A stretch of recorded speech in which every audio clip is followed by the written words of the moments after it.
Ladies and gentlemen, good day and welcome to the Q2 FY22 earnings conference call of Tata Coffee Limited, hosted by ICICI Securities. As a reminder, all participant lines will be in the listen-only mode, and there will be an opportunity for you to ask questions after the presentation concludes.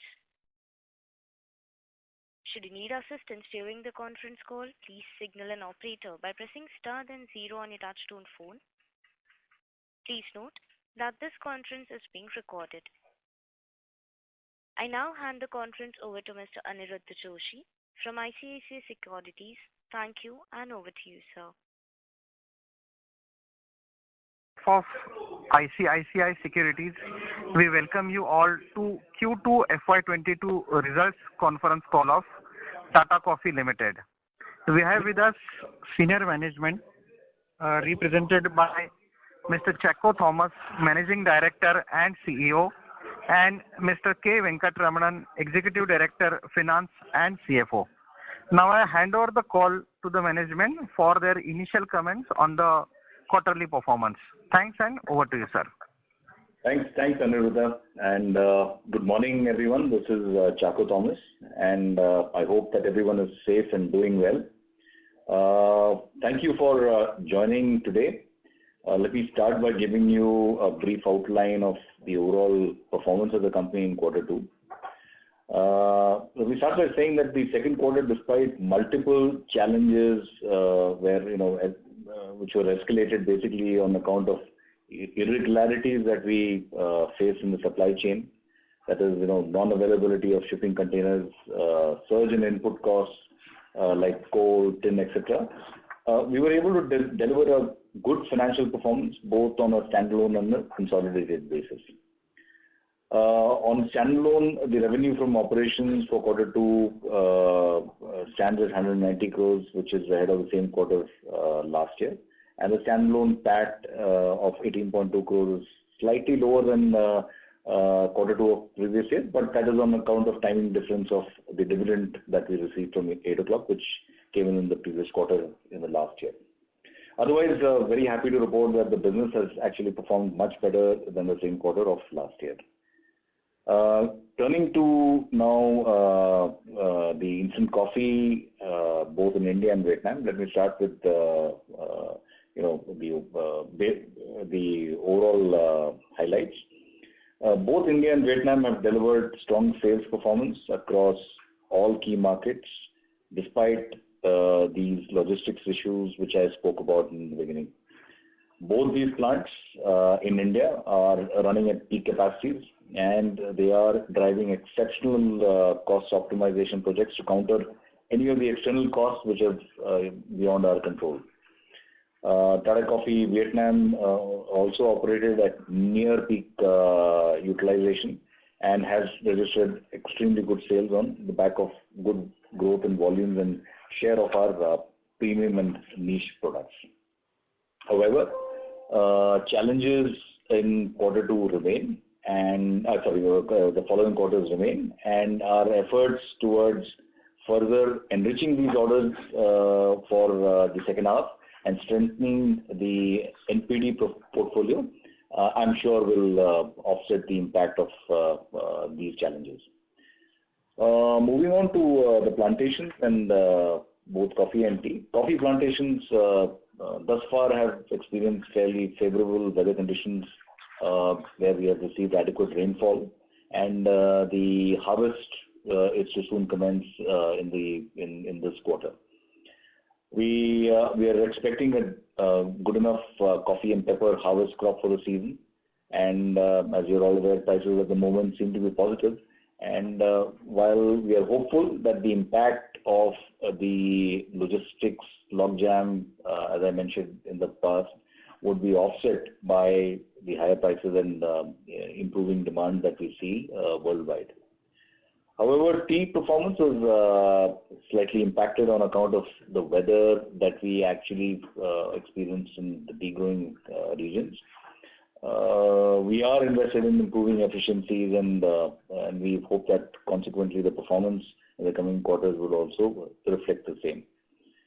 Moving on to the consolidated results, as you're aware, the consolidated total income has moved up from 554 crores to 554 crores from 546 crores in the previous quarter, and the consolidated results in quarter two have been higher than the same quarter last year, attributable to improved operating performance of the Indian instant coffee business and, of course, 8 o'clock. To conclude, while the overall situation with logistics and pricing pressures on transport, and also with demand still picking up in the coming few quarters, we are expecting things to be a bit challenging. But I would like to mention that our efforts on focusing on costs, innovation, increasing the share of differentiated products, we are very confident that we will continue to improve on our performance in the coming quarters. I will now hand over to Venkat, who will take you through the financial performance for the quarter. Thanks, Chaco. Good morning to all. So, as Chaco has mentioned, that on the standalone performance, the turnover has been overall total income is slightly lower, but that is, while the revenue is okay, revenue has improved thanks, due to good performance on the instant coffee side and also on the coffee plantations. There has been some impact on the tea plantation, largely due to lower crop and lower sales. On the other income part, it is only due to receipt of the timing in the receipt of dividends from 8 o'clock coffee. Though YTD September, that is for 6 month period, we are ahead of the previous year in respect of dividends by about 3 crores.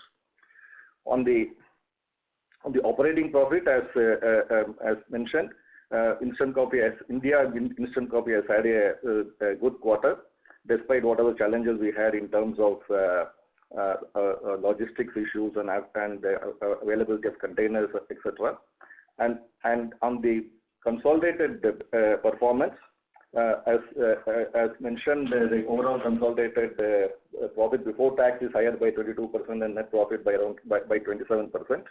And 8 o'clock had a decent quarter in terms of better channel mix and overall cost management. And the standalone, of course, on the instant coffee side, we had a good quarter, though impacted by the tea performance. So with this, I hand over for questions. Thank you very much. Thank you very much. We will now begin the question and answer session. Anyone who wishes to ask a question may press star and 1 on the touchtone telephone. If you wish to remove yourself from the question queue, you may press star and 2. Participants are requested to use handsets while asking a question. Ladies and gentlemen, we will wait for a moment while the question queue assembles.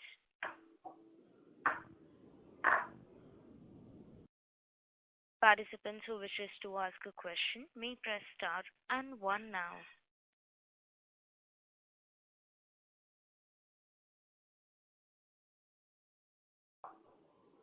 The first question is from the line of Jayan Kanchi Mamania from Care PMS. Please go ahead. Yeah, good morning and congratulations for the good set of numbers. Thank you. Thanks, Jayan. Yeah. Looking at the financials on a standalone basis, the inventory is substantially higher. If you look at the September 20, which was 238 crores, and as on September 21, it is 323 crores. Can you tell us of this inventory, how much relates to our own plantation crop? No, I'll tell you, the overall inventory increase is on account of, broadly, I would summarize as 2 reasons. One is, the plantations, we have the biological produce valuation, and in this year we are expecting a little better crop compared to last year. So there is obviously, that is one reason. Second reason is also the prices. Prices have gone up. So there is also that impact which will come in some of the biological produce valuation, which is based on the coffee board rates and all, right? On the instant coffee side, yes, due to some little bit of container issues and deferment of shipments, the inventory has gone up. So these are the 3 broad reasons. How we value our own plantation crop, particularly coffee? Coffee is on the fair valuation of the biological produce. See, what happens is coffee, there are 2 aspects. One is on the harvested produce, which is more or less, this new season harvest has not come. So whatever is balance remaining would be valued at, at more or less on the cost side. And on the biological produce, we value at the fair market value, which is the coffee board rates. So that is as per the accounting applicable accounting standards. Okay. So can you tell us what is the difference in realization as the coffee prices have gone up as compared to corresponding quarter and in the previous quarter? How better we got the realization this quarter? So when things like this, so the coffee price, the terminals, as you see, have moved up quite a bit. Okay. Having said that, the coffee crop that we sell now, okay, these are all the old season crop, which is of the previous year. Okay. So those prices have improved in relation to whatever we have been kind of seeing in the marketplace to some extent. Roughly, I would say 15-20 rupees a kg would have gone up depending on the crop. For example, if you look at broadly the Arabica side, that's where it is. The Robusta has not gone up so much, I would say, because it all depends on committed contracts and all that. But more, it will be correct to look at towards the end of the year when the new season also comes in. But these are all the old season crops, and of course, not to forget about pepper. Pepper also, as we move into, prices have moved up, but then those kind of the impacts or benefits of that will come in more in the Q4. So you mean to say still in Q2 we haven't realized the increased coffee benefits? Not to the full extent, as I mentioned, not to the full extent. To the extent of coffee, whatever is sold, which is of the old season crop, we have realized some benefit. But the new season crop is yet to come in, because that will be harvested and become available commercialization for sale will be only in Q4. Okay. Sir, there is a work in progress of 46 crore in standalone financials. Can you throw some highlight on that? Which is the line item you're mentioning? 46 crore work in progress, capex. That is which I mentioned. No, the plantation crop. The biological produce. We are supposed to value the coffee on the bush. Achha. So it's a capital asset in balance sheet? It's an asset because we have to value on the basis of the growing as the growth happens on the coffee and pepper, we have to value as per the relevant accounting standards based on a percentage growth. Okay. And the last question, the logistic and the shipping cost is gone up substantially. So to what extent we have to sacrifice our profit? No, we are by and large, you see, the logistics cost is twofold what we have done. The certain contracts would be where we have to the CIF contracts where we have to bear the freight cost. But those also, since we have also factored in this whole freight cost. If you see, the inflation impact has come over the last few months at a stretch. So we have also, wherever possible, we have factored in. And some of the contracts we have shifted to FOB, in the sense, where the buyer will pick up the freight cost by themselves. In which case, we are not impacted by the inflationary impact on ocean freight cost. That's how we have managed it. Okay. Thanks a lot. Yeah. Thank you. Thank you. The next question is from the line of Akhil Parekh from Elara Capital. Please go ahead. Good morning, sir. Thanks for the opportunity. My questions are around instant coffee. Would you be able to highlight how are the coffee realization for spray-dried coffee and freeze-dried coffee at this point of time? Sorry, can you just repeat that question once again, Jen? Yeah.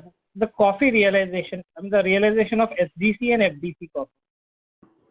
Yeah, so we don't typically disclose the exact numbers, but yes, I can tell you that the realizations have been definitely higher than the previous quarter, and for both SDC and FDC, and also the agglomeration. Okay. Would you be able to highlight at least percentage-wise how much they have gone up on a YY basis?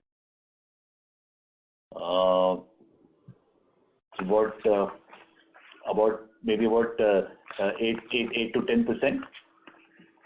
Okay. And as previously highlighted in previous comment, you said that entire impact of higher prices have not been taken into, and which will kind of been observed in fourth quarter of FY22.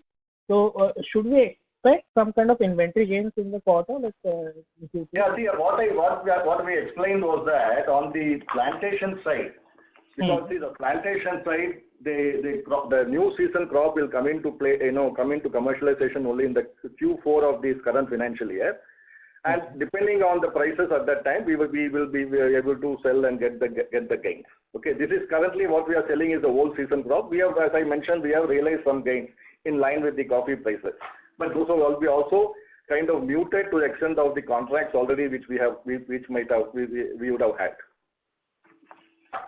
Okay. So the coffee bean prices have moved up 30-40% up, right? On a YY basis, if I look at it, while we have taken while for our finished product, the prices are up 8 to 10%. So should we expect another 15-20% of increase in coming few quarters? We don't want to put a number to it. As I mentioned, no, see, this whole season, the plantation, if you really look at this, the whole season crop which we are selling now, and there's a new season crop which will probably get sold in Q4 and the following quarters. So whatever is the gains we realize will depend on the prices at the time when we sell the new season crop, which will be in Q4. Which will include, of course, the coffee and pepper as well. And then, of course, it also depends on how the prices are at that point in time, right? So, Got about that. Got it.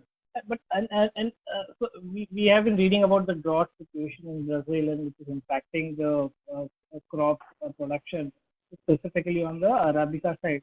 How do you envisage, like in the next few quarters or months, 3 quarters or a year, like how will the price trend continue to be on an upward range? So it's like this, Akhil. I think what we have seen in terms of, and I've made this point in the past also, the clarity in terms of what the crop loss has been on account of overall drought and the frost that has happened is still a bit unclear.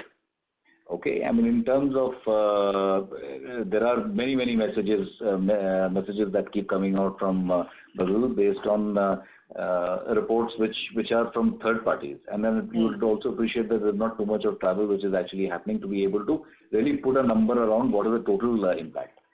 Then this impact has to be factored with the demand that one would see in the markets. Yes, there has been opening up of coffee markets, so the coffee markets would possibly see some traction in terms of overall consumption going up. But that is again left to our imagination as to when and how much it will move up. The last bit is around the fact that a lot of the impact, a lot of what has happened has already, to a great extent, been factored in by most of the roasters.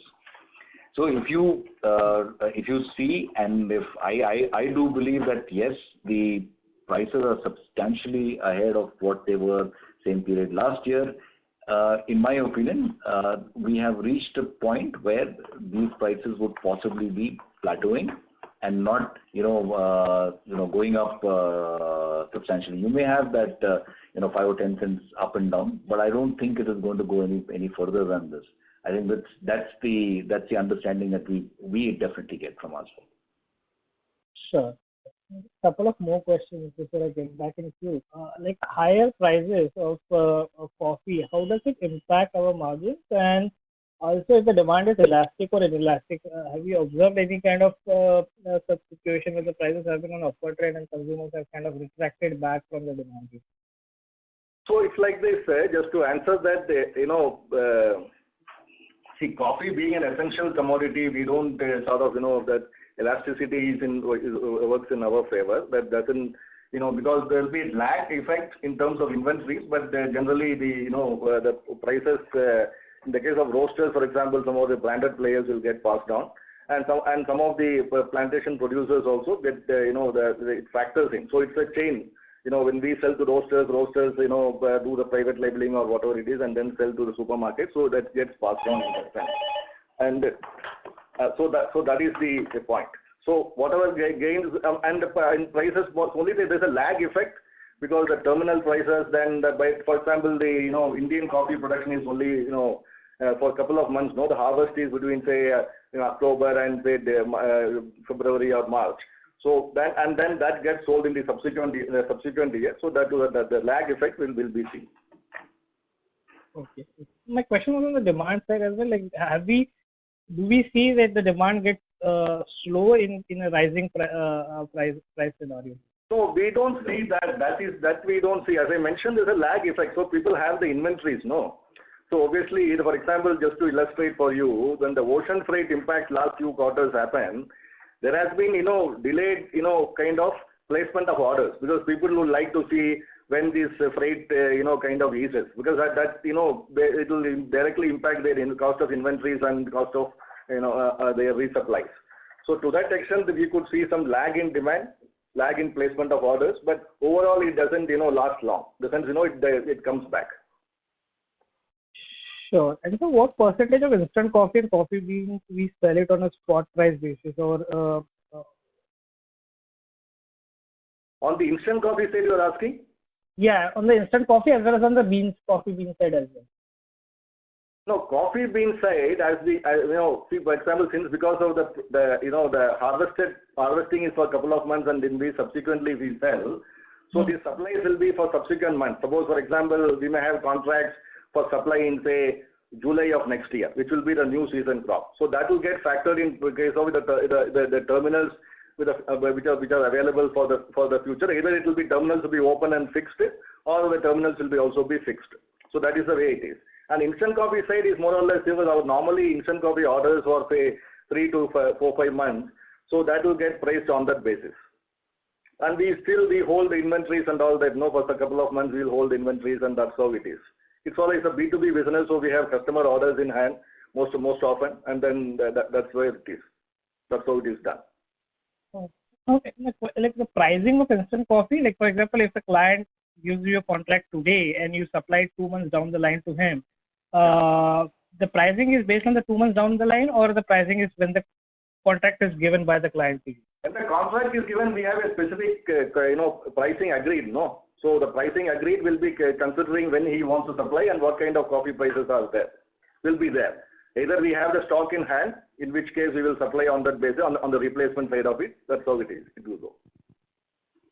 Sure. And one last, if I may, the container issue has been sorted out, or is it still an ongoing issue at this point of time? The container issue is not sorted out. No, it is just continuing. The only thing is the intensity is kind of it will vary. For example, if you take Vietnam, the situation is still not back to normal. India is slightly better, so that's where it is, but it is not going to go away in a short while. What we are seeing is that so till now there is the Christmas rush and all that, so it will take a while for the container easing will take quite some time. That's what we are being told. Got. I'll get back in case. Thanks a lot. Thank you. One clarification I wanted to give for James' question. He was asking about capital work in progress, but that is more to do with the replanting costs which are there in the books, as well as some bit of instant coffee, bit of agro expansion which we are doing in Teni. Thank you. Reminder to the participants, to ask a question, you may press star and 1.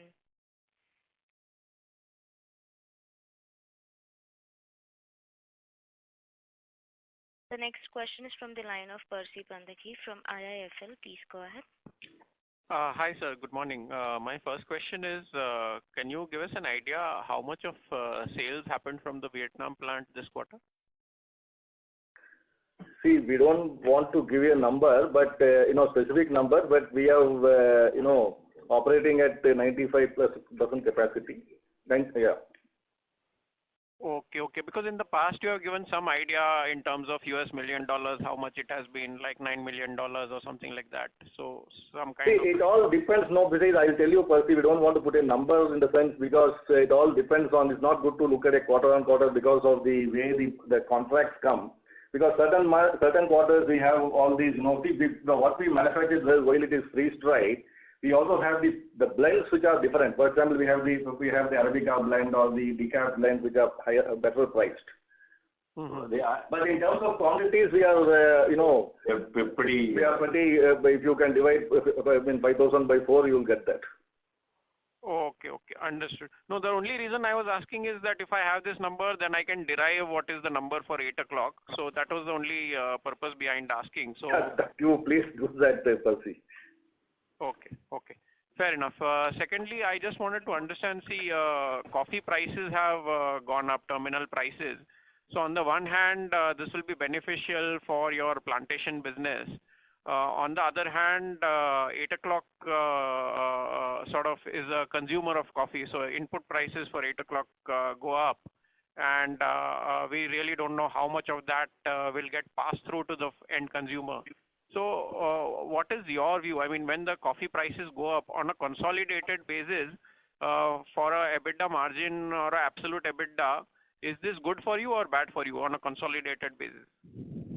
So we have both sides. So if you really look at the FMCG kind of play, like the branded business, though normally it gets passed on over time. There's a lag effect. If you've probably seen the way tea happens or coffee happens.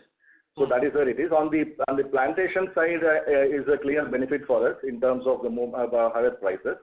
Instant coffee is again more akin to a branded kind of play. So with a lag effect, it gets passed on. So having said that, there are 3 levers broadly, which we are using. One is, of course, there is a, coffee in stock inventories are there. 8 o'clock and all will be probably carrying a longer inventory in line with the roasters, what typically roasters have. Secondly, for our India business, though for instant coffee business, we don't use our own production of coffee and we import coffees. But there again, we'll have a couple of months of, inventories in hand. So all these options are available in terms of inventories and also the price increases, which will be reflective, of course, on the market conditions, because 8 o'clock is not the market leader in that sense. There is a fair bit of competition is there. And even in the B2B side, we'll have to look at when we get orders or from our, customers or private label players and all that, there is a, market, kind of position which we get to know, and then based on that, the pricing will happen. But generally, what we have seen is in these kind of higher pricing scenarios, obviously the pricing, with the increased inflationary costs will get passed on. But there are also other levers which where either the inventories in hand or the the kind of promotions and all that. And overall, of course, 8 o'clock does a typically good job in terms of overall cost management. All these factors will play. Okay. Next question I have is on the plantation business volumes. So I understand that coffee prices are up and you will definitely get advantage going ahead in terms of the price per kilo for the plantation sales. But is there a sort of wherewithal to actually ramp up the volume sold also? Because if there is let's say there is a shortage of production in Brazil or something like that, and let's say if because of that other origin coffees sort of fill in that gap.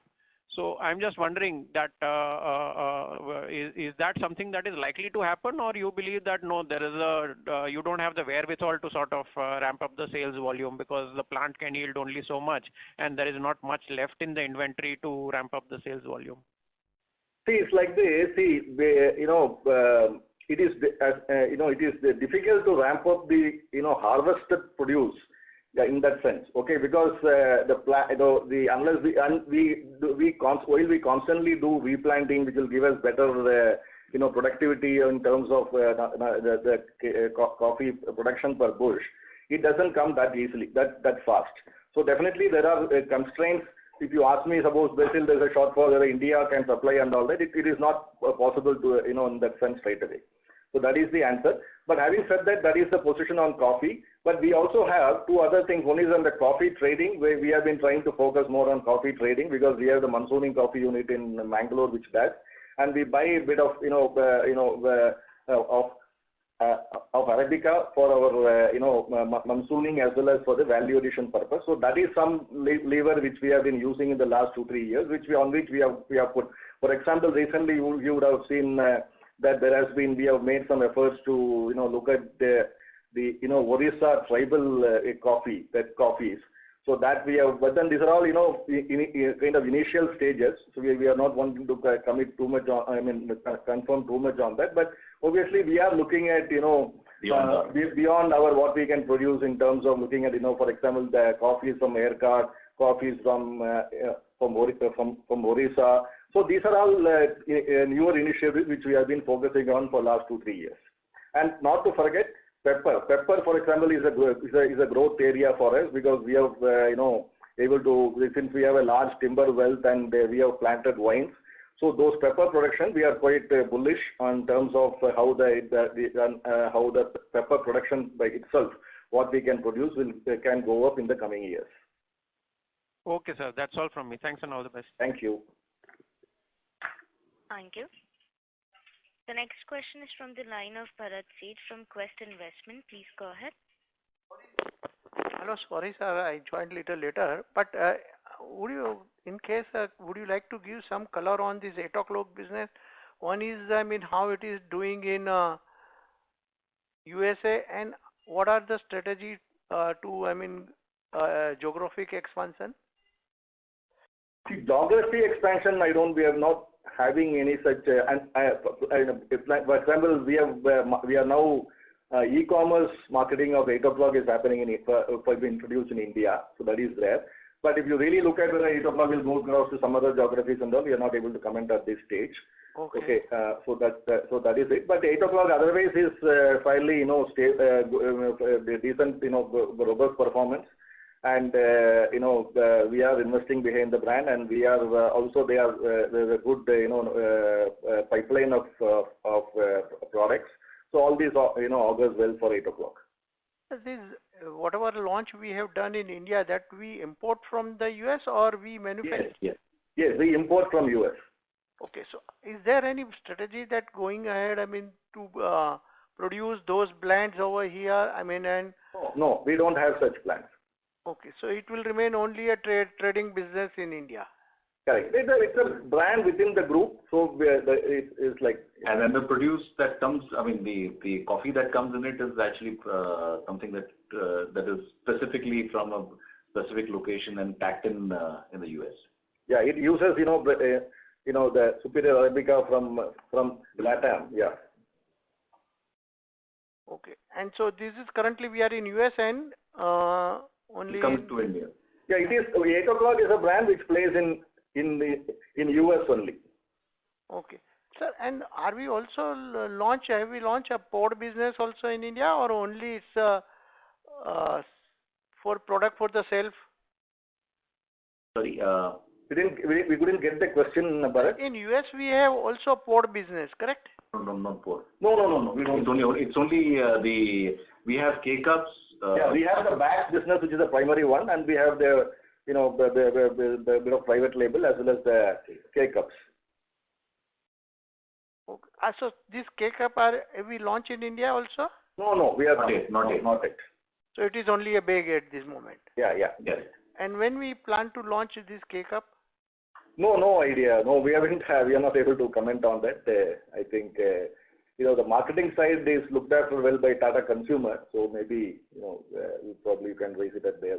Okay, so whether e-com or through retail or also right. will be, and also we have launched our own brand also in India. Is that fair? And in South India? So, we have got 2 coffee brands. One is TATACOFFEE Grand, which we pack and sell to Tata Consumer for onward marketing, sales and marketing. We also got the brand called Sonet, which is our select premium Arabica, single estate Arabicas, which are again marketed through the Tata Consumer Network. Both these brands are available widely. Coffee Grand is widely available and they are also heavily present on media. And Sonet is a specialty Arabica, which is again sold both through e-com as well as on the shelves. Okay. And sir, do we have any plan for the capacity addition of instant coffee? We are not right now. We are not able to comment on that. We continuously evaluate because just to mention, we are saturated in terms of capacities both in India and Vietnam. So we are evaluating the right opportunities, and possibly at the right time we may get in. We may try for an expansion. But at this point, we are not able to comment on it. Okay. Thank you very much, sir. Thank you. Thank you. Participants who wishes to ask a question may press star and 1. The next question is from the line of Harsh Sheth from HDFC Securities. Please go ahead. Yeah. Good morning, team, and thanks for the opportunity. And congratulations on strong set of numbers, despite the multiple headwinds. So firstly, if you could, help us decode the performance of 8 o'clock. I mean, despite the inflationary trends and against, what major global coffee players have been reporting, we have rather delivered a strong set of numbers. So what helped us achieve this? Is it largely because of low-cost inventory, or is there a structural change in the product mix? There are multiple reasons. One is, of course, on the channel mix. See, they have the bags volume, bags plus K-Cups and private label. So the channel mix between these players has helped. And secondly, of course, overall cost management. Not to mention only about the coffee greens. There are also other overall in terms of costs. They have managed it well.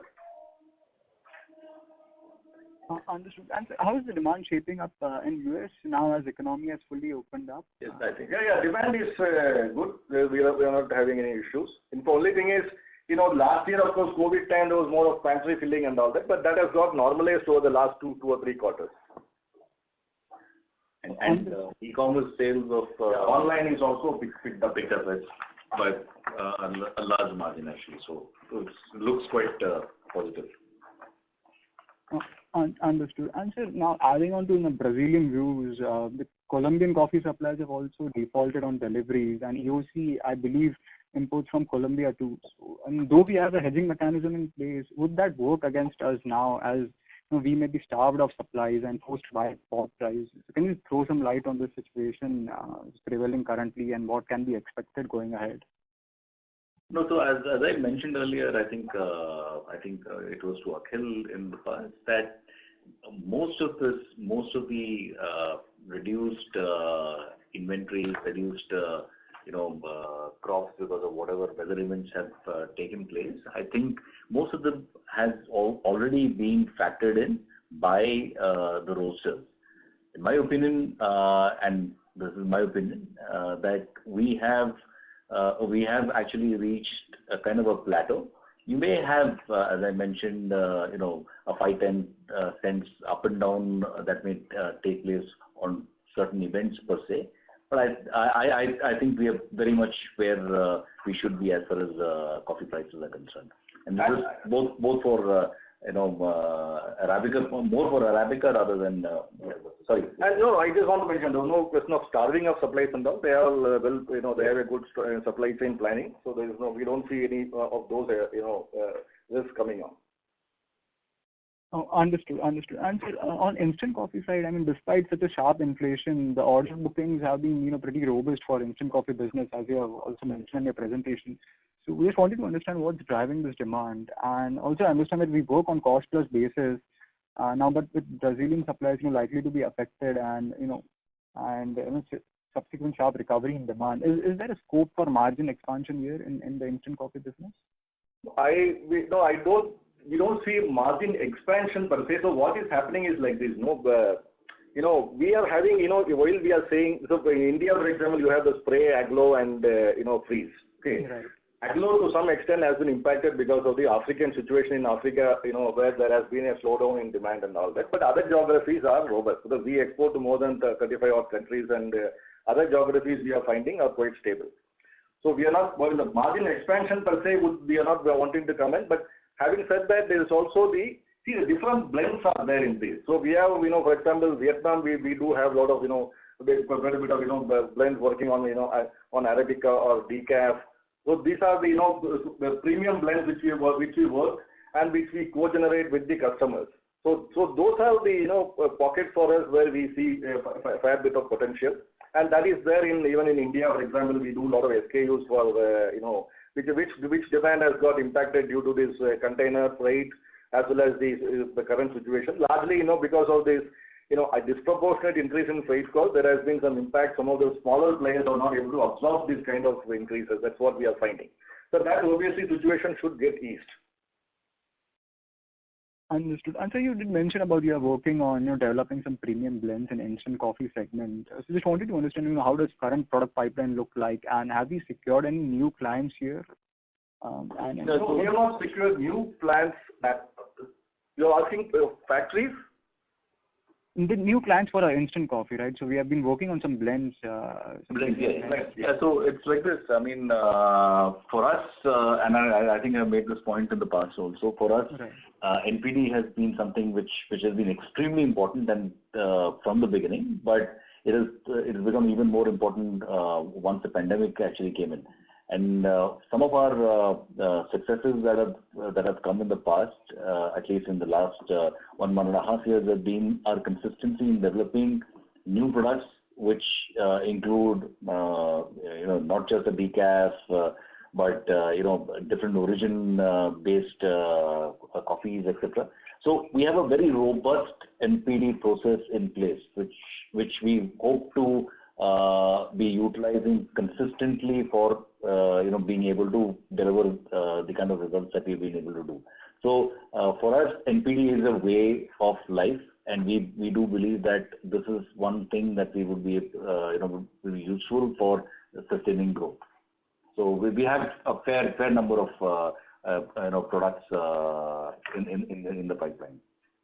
So just wanted to understand, how is the response being, and is it are we marketing mostly to our existing clients and trying to milk more from them, or is it we are planning to add some new clients, and what geographies we would be specifically targeting into?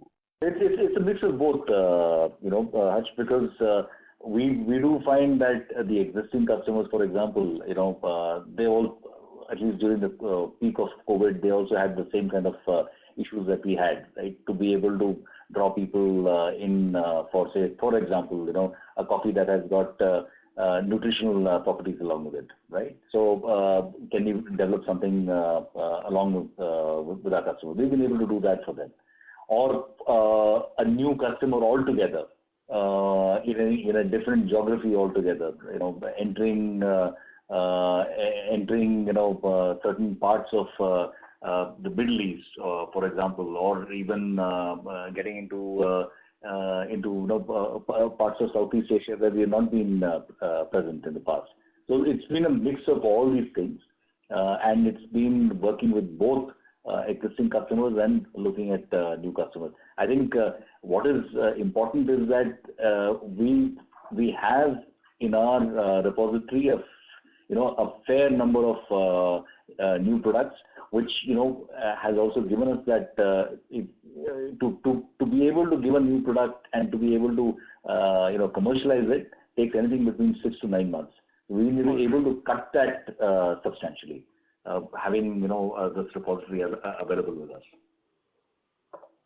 Understood. So that was very helpful. And sir, on Vietnam front, while sourcing of coffee may not be a problem, as I understand, I believe we faced issue in dispatches, with regards to container availability and all. So just wanted to understand what's communication now that supply hasn't taken place, due to. So do we stand to lose customers as they may have to fulfill their demand, any which ways? No, not at all. In fact, what we've also been able to do is actually work very proactively with our existing customers to be able to advance sales to them, because it also helps in a case where in a situation where freight costs continue to rise. We've been able to take advantage of that by sending more quantities in advance. So we find that we don't have an issue with the customers not being serviced. In fact, I think it's the other way around. That's a fact actually. Oh, understood, sir. And lastly, on plantations, given the excessive rains in Karnataka and surrounding regions, and like we've seen the news, do we expect a significant drop in output for current season? No. The crop this year is actually going to be, at least for us, pretty much a good crop, and very much on the expected lines that we have been maintaining for the year. So we do not see any pressure on crop. at least on in Tata Coffee. Okay. And so lastly, one final question, if I may squeeze in. On this RODTEP scheme, so I think, significant allocation has been made to the plantation exports. So could you, please comment on that? How could that benefit us? Yeah, it will benefit us. The only thing is, I just wanting to mention, MEIS scheme, we had the benefit both for our plantation produce, which is green beans, as well as the instant coffee. Now, the RODTEP scheme so far, that while we are getting that benefit for plantation production, that is the green beans, the coffee beans. We have that the extension of that benefit for the instant coffee produced in EOUs has not been done so far, and that the government committee is examining when that could be extended. So to that extent, we are awaiting that communication. Understood, sir. Thanks for detailed responses. So congratulations once again, and best wishes for the future. Thank you very much. Thank you. The next question is from the line of Kashyap Javeri from MK Investment Managers. Please go ahead.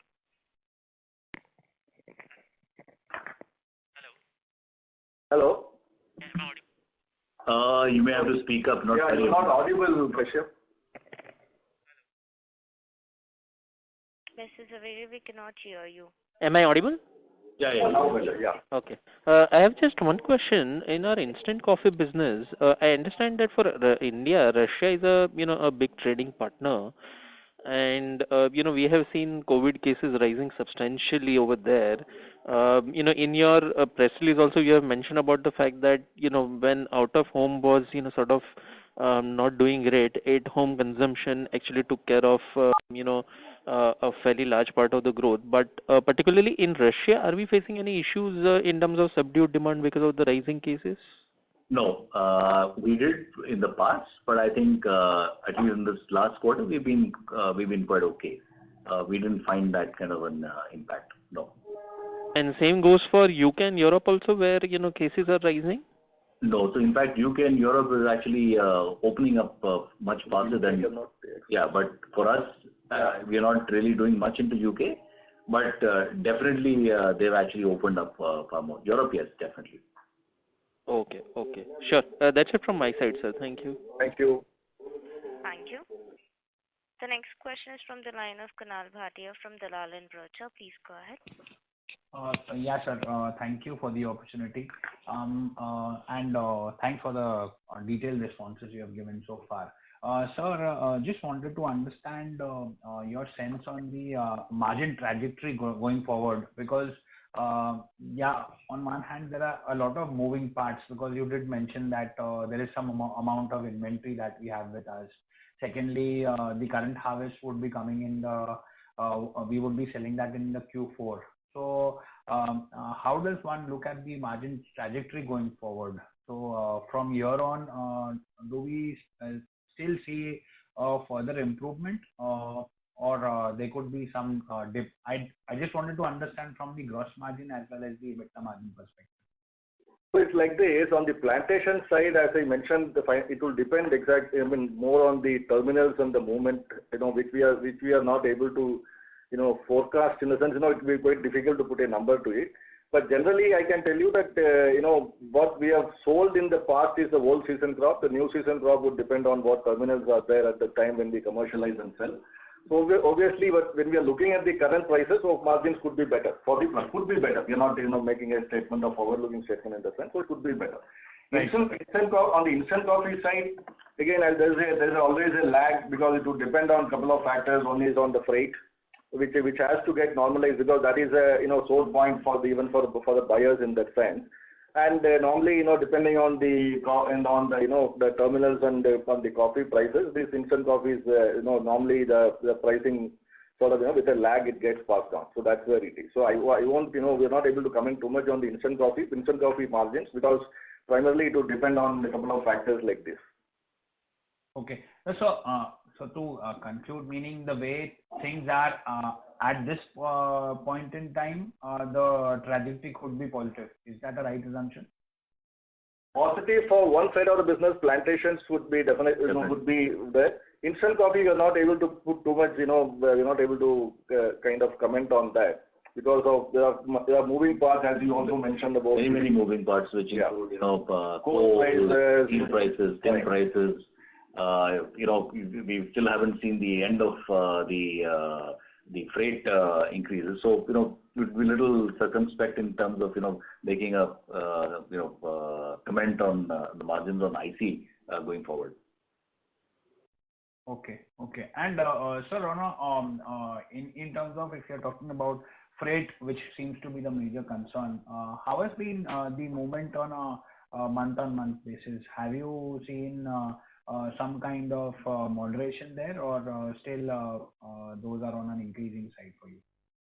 No, what we are seeing is the increase what we found, for example, the last 2 months, they are sort of the same, percentage of increase is not there, so slightly it looks little subdued as of now. Yeah.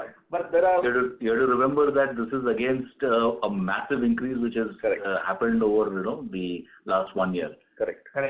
Yeah. Yeah. So and especially our Vietnam operations have been hit by this increased freight. Hopefully, more, because when they export to Europe, customers and all that. But hopefully, with that, if the situation gets corrected, we could see, some uptick in the margins. Yeah. Okay, sir. Okay, sir. Thank you so much for your response. Thank you. Thank you. The next question is from the line of Shreyansh J from Quest Investment Advisors. Please go ahead.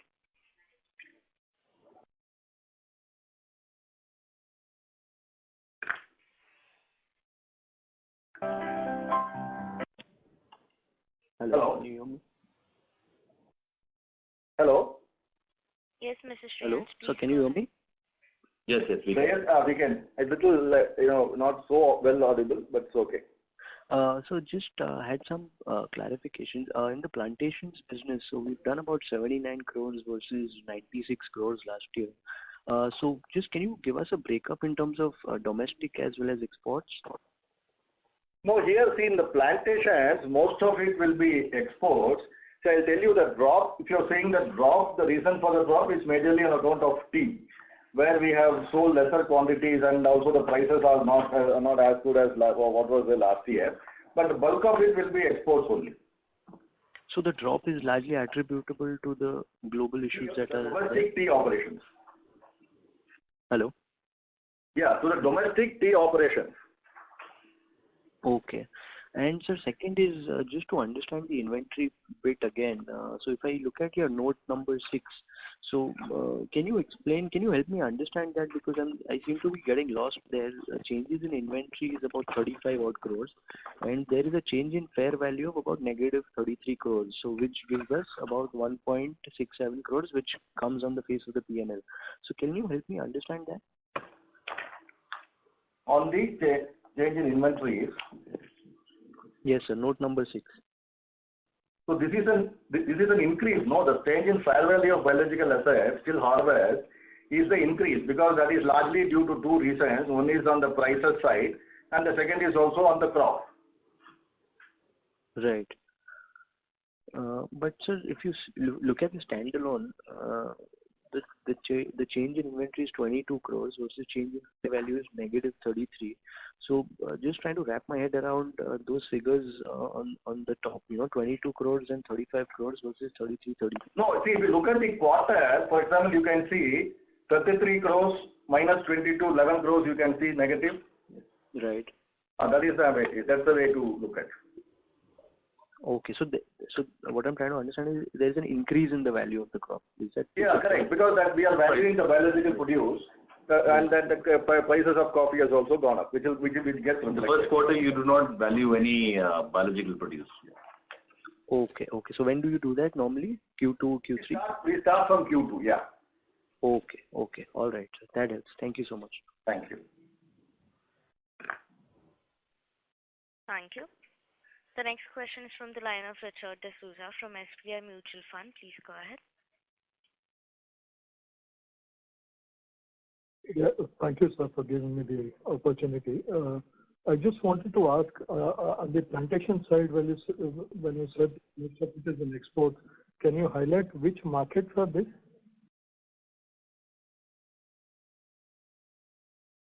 Hello? Ladies and gentlemen, the line of the management got disconnected. Please stay connected while we reconnect them.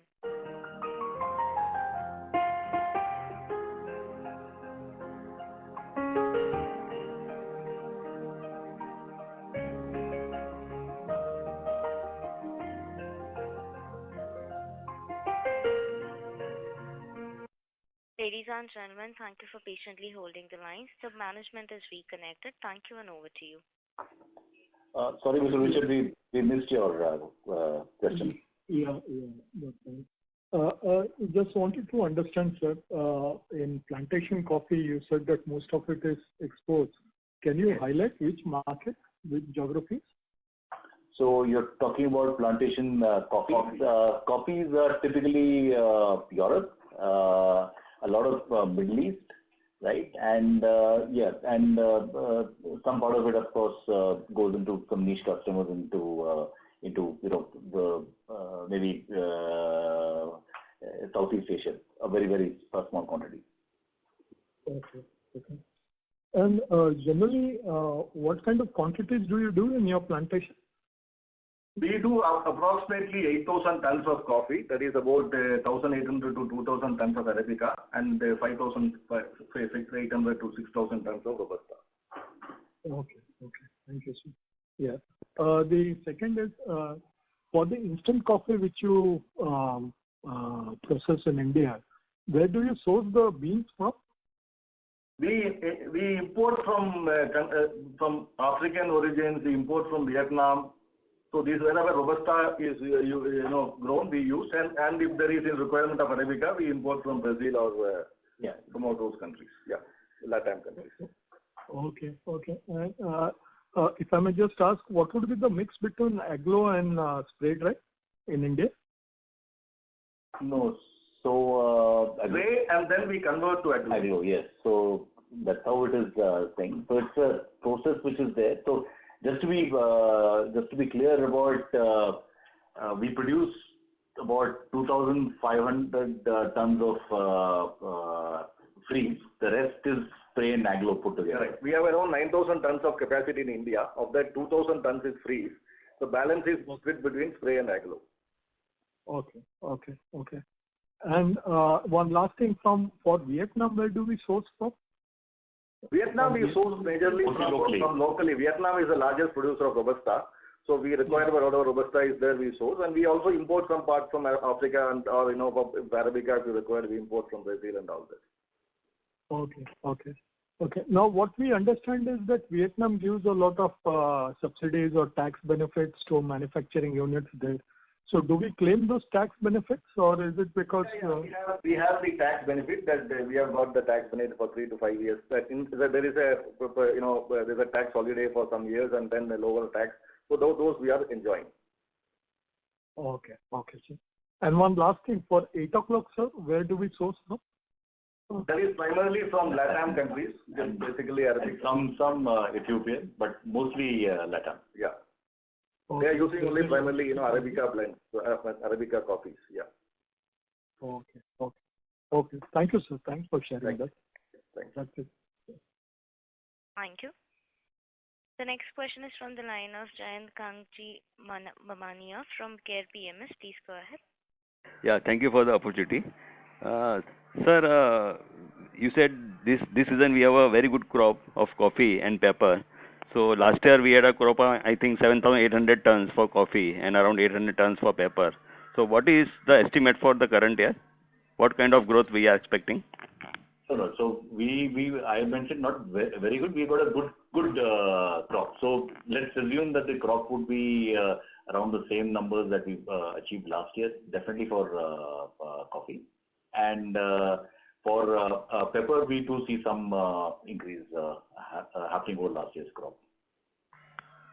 Okay. Sir, we had a pilot project on avocado growing and also on the natural honey.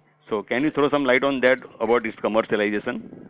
Yeah, so we have actually commercialized a very small quantity, which is, so as you're aware, avocado requires anything between 3 to 4 years for it to commercially start yielding. However, The earliest pilot plants that we had, area that we had actually put up was already come up for commercial production. It's a very small area, but that's already been commercialized and already been sold this year. It's a very small area, so small quantities that we have done.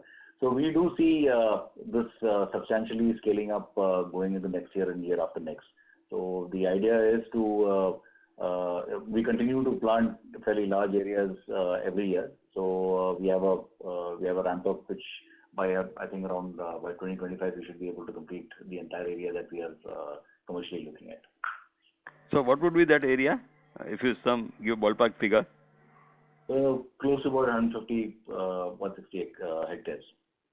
Okay.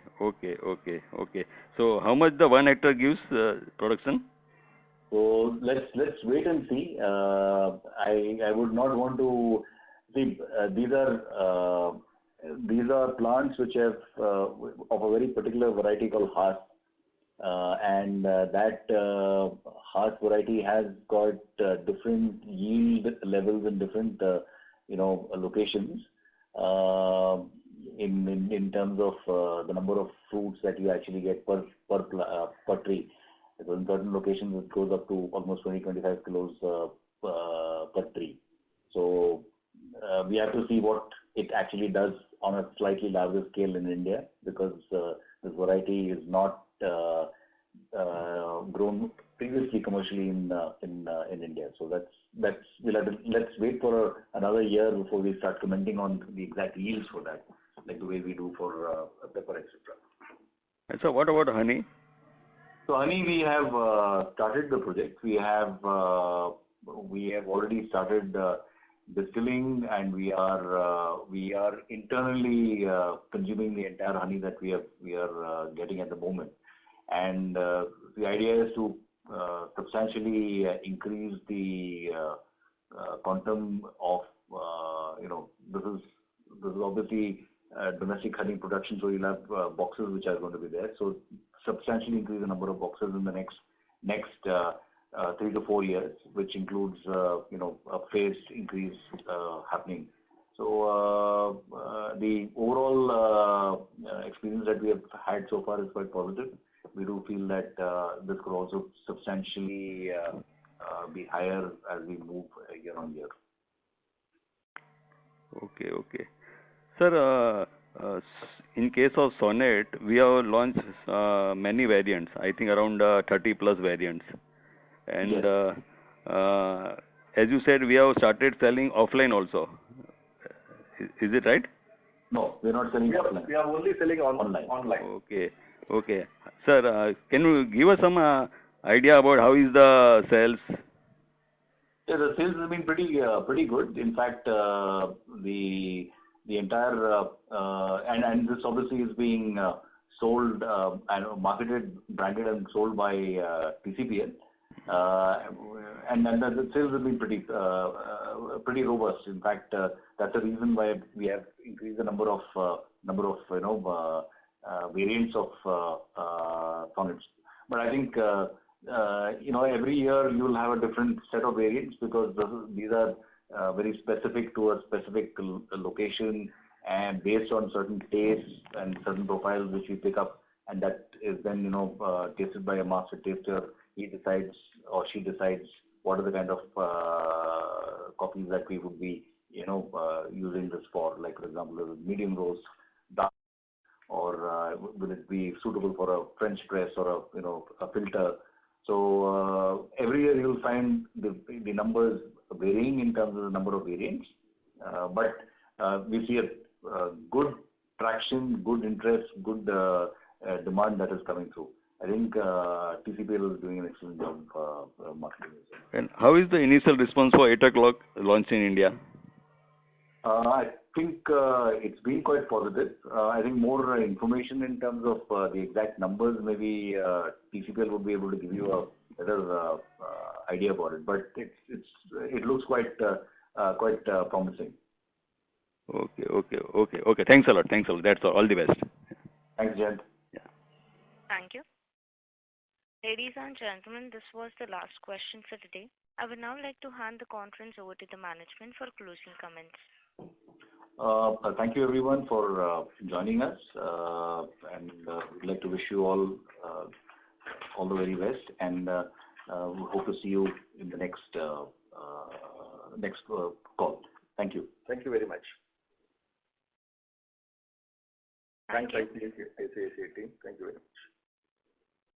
Thank you. On behalf of ICICI Securities, that concludes this conference. Thank you for joining us, and you may now disconnect your line.